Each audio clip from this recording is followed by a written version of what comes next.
start with question number 28. It says Vernier scale of traveling microscope has 50 divisions which coincide with 14 males division of main scale division. तो हमारे पास दो scale होते हैं, इसमें एक होता है वर्नियर स्केल और दूसरा होता है मेन स्केल. तो यहाँ पे क्या बोल रहे हैं कि वर्नियर स्केल के 50 डिविजन्स 49 के साथ कोइंसाइड करते हैं.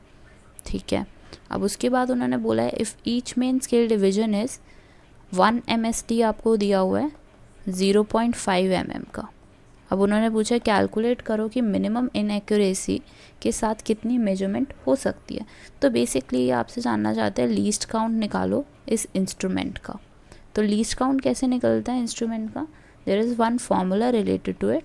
सो it says least count of main scale. We have to take the least count of main scale at numerator and denominator में नंबर ऑफ पार्ट्स आ जाएंगे आपके पास, number of parts of vernier scale. अब main scale का least count कितना दिया हुआ है इन्होंने आपको, इट इज़ 0.5 mm और नंबर ऑफ पार्ट्स कितने हैं वर्नियर स्केल के, it is 50 divisions are there. तो हम इनको डिवाइड कर देंगे, 0 से पॉइंट हटा के 0 आ जाएगा, 5/500 और आप इसको कैंसिल करोगे तो यू विल गेट 1/100 और इससे आपको क्या मिल जाएगा 0.01 mm. So this is the answer for question number 28.